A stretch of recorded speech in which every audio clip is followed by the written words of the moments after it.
Welcome. This is James Corbett of CorbettReport.com with the last word on snake oil. The image of the traveling snake oil salesman of 19th century America is by now a familiar trope. It's the image of the heartless huckster who preys upon the trust of the general public to swindle them out of their hard-earned savings. With a bottle of useless tonic and the help of a plant in the audience, the snake oil salesman made a living out of lies and deceit. In these respects, William Levingston was your average snake oil salesman. He used a made-up title, billing himself as Dr. Bill Levingston, celebrated cancer specialist, despite being neither a doctor, nor celebrated, nor a cancer specialist. He was an inveterate cheat and liar, having abandoned his first wife and their 6 children to start a bigamous marriage in Canada at the same time as he fathered 2 more children by a 3rd woman. And, like every snake oil salesman, he had a cure-all tonic to hawk. He called it rock oil and charged $25 a bottle for it, equivalent at the time to 2 months' salary for the average American worker. Claiming it could cure all but the most terminal cancers, there were always desperate souls in every town who could be duped into buying a bottle. As near as anyone can tell, rock oil was in fact just a mixture of laxative and petroleum, and had no effect whatsoever on the cancer of the poor townsfolk he conned into buying it. But Dr. Bill didn't have to worry about the consequences when his customers discovered they'd been had. He never stayed in any one place for very long.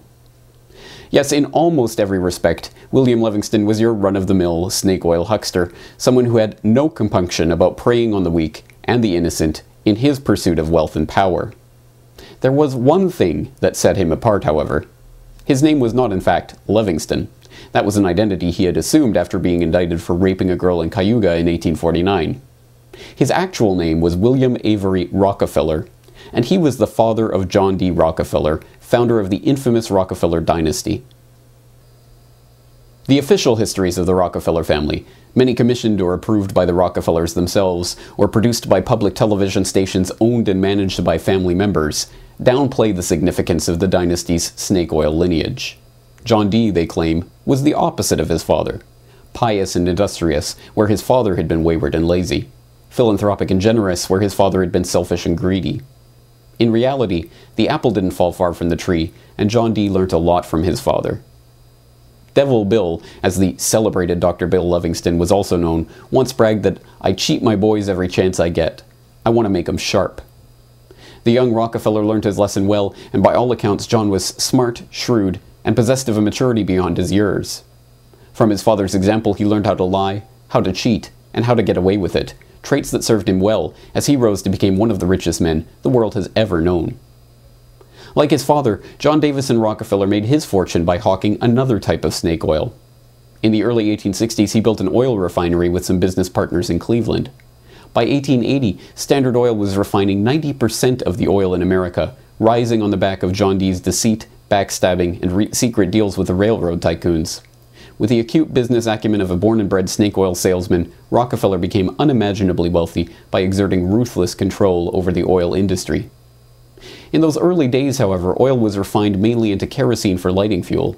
It was ubiquitous and a profitable industry to monopolize, but it was hardly central to American society. Indeed, the invention of the light bulb in 1878 and its introduction to American homes threatened the industry itself. It was only the invention and mass production of the horseless carriage, powered by an internal combustion engine running on gasoline, that made oil into the backbone of American society, and the snake oil of the 20th century. In many ways, the United in the USA was still more an ideal than a reality at the dawn of the 20th century. The disparate states were separated by huge distances, and cross-country travel was still a long and arduous proposition. With the railroad the only reasonable option for traversing the vast expanses of the prairies in a reasonable time, the American frontier was built up around the railroads. By the same token, the invention and widespread adoption of the horseless carriage meant that modern America would be built up around the automobile, and it was the 20th century snake oil salesmen like the Rockefellers who stood to profit from it. Now, it would be difficult to imagine an industrialized nation without oil. We drive cars burning fuels derived from oil, running on tires derived from oil, to go to the store to buy plastic goods derived from oil in plastic packaging derived from oil. Big Pharma uses it as a basis for many pharmaceuticals, Big Agri uses it for fertilizers, Big Food uses it for additives. What is never thoroughly explored in the official histories and mainstream press, however, are the ways that viable alternatives to oil have been systematically suppressed by the snake oil salesmen and their lackeys in the positions of political power that have long since been bought and paid for through the Washington lobbyists. In 1925, Henry Ford told the New York Times, "The fuel of the future is going to come from fruit like that sumac out by the road, or from apples, weeds, sawdust, almost anything. There is fuel in every bit of vegetable matter that can be fermented." This was not merely a pipe dream. The original Model T could run on either ethanol or gasoline. In 1941, Ford produced a vehicle made of cellulose fibers derived from hemp, which ran on hemp ethanol.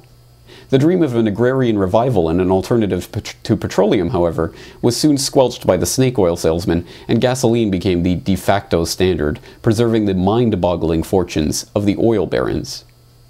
Of course, to ensure that cars became kings of the road, something had to be done about the existing public transportation infrastructure in many American cities. A consortium of GM, Firestone Tire, and Phillips Petroleum, with Rockefeller's Standard Oil of California at the helm, formed a joint company to buy up and dismantle the functioning trolley systems of 45 cities, including New York, Detroit, St. Louis, and Los Angeles. Similarly, the dream of the electric car was dashed upon the shores of the petroleum industry, and the vast resources it was able to expend in suppressing its competition. At the turn of the 20th century, it seemed much more likely that electric cars would be the wave of the future. They accounted for 28% of the cars in the United States in 1900. They required no gear shifting or hand cranking, and had none of the vibration, smell, or noise associated with gasoline-powered cars, and they were relatively affordable. The greater range of gas-powered cars, the discovery of cheap and abundant Texas crude, and the mass production of combustion engine vehicles, however, conspired to make sure that the electric car, and the independence from the oil industry that it afforded, would never become the standard. Experiments promising to find revolutionary alternative energy sources, too, have been ridiculed or ignored or bought off by the military and suppressed, because the current paradigm of a society structured around the use of a resource that is difficult to acquire is exactly what is needed to keep the people hooked on the system itself. That is the sinister turn of the modern snake oil salesman. They not only try to sell us their phony cures for our cancers, they give us the cancer itself. The cancer of complete dependence on their system, their resources, their corporations. This is the trick by which John D. and the Rockefeller dynasty, and all of their ilk, have transformed themselves from two-bit peddlers of phony cure-alls to multi-trillionaire controllers of our economic reality. William Avery Rockefeller would no doubt approve of the stain his legacy has left on our society. But there is something that the modern-day snake oil peddlers, the banksters and the oilmen and the multinationals and the globalists and their lackeys in political power, live in constant fear of. It is the same fear that has gripped the heart of every snake oil salesman. The fear that the public will realize that their tonic is useless and their whole show is just a stage act, and the people run them out of town. For the Corbett Report in Western Japan, I am James Corbett.